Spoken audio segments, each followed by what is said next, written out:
ये जो पब्लिक है ये सब जानती है पब्लिक है। नमस्कार, मी एस रविकरण. आज मी थोड्या वेगळ्या विषयावरती बोलणार आहे आणि तो थोडासा कठीण विषय आहे. कठीण म्हणायचं याचं कारण असं की मीडिया याच्यावरती मी बोलणार आहे. मग प्रिंट मीडिया असेल, इलेक्ट्रॉनिक मीडिया असेल किंवा आजकाल वेब मीडिया पण आहे. आम्ही पण मीडियामध्येच बोलतो. त्याच्यामुळे मी सगळ्यांची माफी मागून आज मी तुम्हाला थोडंसं बोलणार आहे. माझं चुकू शकतं, एखाद्या वेळेस चुकही असू शकतं. मला काही TRP वाढवायची नाही आहे. आजकाल लोक TRP वाढवण्यासाठी काहीही करतात.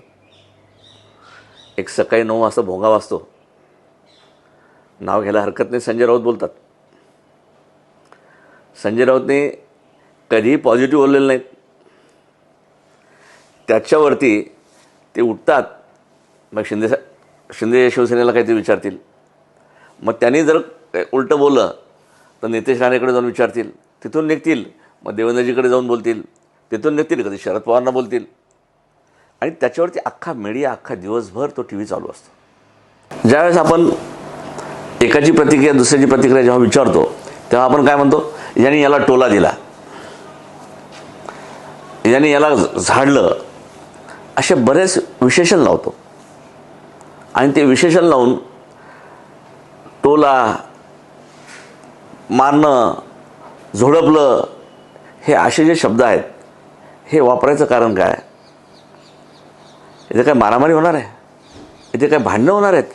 टोला म्हणजे काय? आपण हे असे शब्द का वापरले जातात? पॉझिटिव्हनेस का नाही? आणि जोपर्यंत आपण निगेटिव्ह दाखवतो तोपर्यंत आपलं TRP वाढेल असं आहे का? प्रत्येकाची वस्तुस्थिती हे आपण सांगितलीच पाहिजे ना. बोला ना, यांची प्रतिक्रिया अशी होती असं म्हणायला आपण काय हरकत आहे? तुम्हाला काय वाटतं? आपण याचा कधी विचार करतो का की जनता याच्यावर हसते, जनता चिडते? आपल्याला वेगळं काही दाखवायला नसतं का? तर वेगळं दाखवायला असलंच पाहिजे. आज प्रत्येक मीडियामध्ये, इलेक्ट्रॉनिक मीडियामध्ये, पत्रकारितेमध्ये प्रत्येक विंगचं एक पत्रकार आहे. पॉलिटिकल आहे, भारतीय जनता पक्षाचं वेगळं आहे, शिवसेनेचं वेगळं आहे, काँग्रेसचं वेगळं आहे. तिथे ते मीडियावाले आहेत. तुम्ही फक्त पक्षाचंच दाखवणार का? जनतेचं रोजचं काय चाललं आहे, काय घटना घडते? एखाद्या माणसाने तुम्हाला क्लिप पाठवली, एखाद्या नागरिकाने तुम्हाला क्लिप पाठवली, तुम्ही तीच पाठवणार का? बरं, आपण ती क्लिप पाठवताना एखादा विषय जेव्हा चालू असतो, समजा कुठे पूर आला, तर तो पूर आलेली जी क्लिप नवी असते का? त्याच्यावर कधी आपण कुठलंही फाईल दिलेलं नसतं.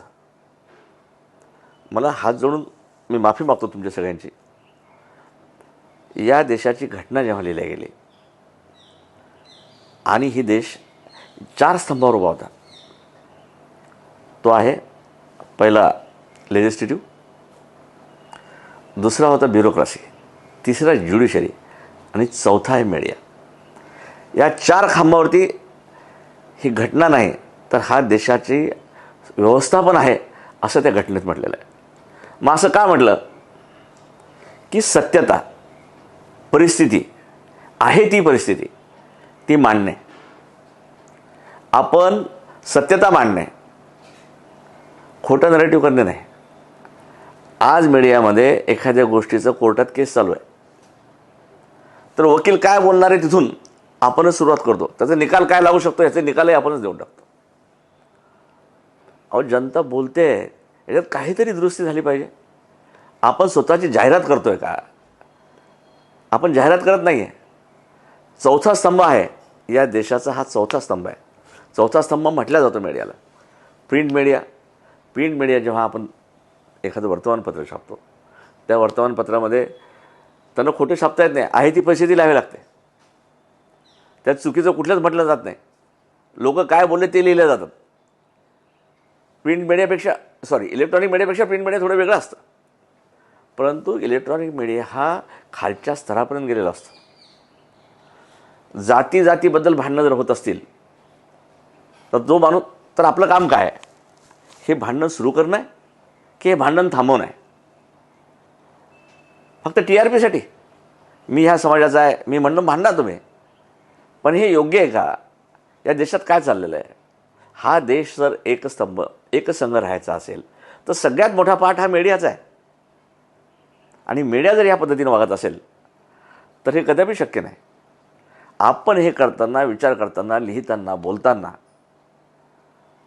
या देश एकसंघ राहणं हे योग्य आहे की नाही. काही काही लोक तर आत्ता प्रत्येक मीडियाला हा कम्युनिस्ट आहे, हा समाजवादी आहे, हा भारतीय जनता पक्षाचा आहे, हा हिंदुत्ववादी आहे असं लोक म्हणायला लागलेत. असं म्हणण्याचं कारण काय? याचं परीक्षण आपण कधी केलेलं नाही. कृपया असं होऊ देऊ नका. माफी मागतो मी परत आपल्या सगळ्यांचे. या देशाची जर तुम्हाला काळजी असेल आणि आपसात भांडणं लावायची नसतील तर यापुढे असं प्लीज करू नका. धन्यवाद.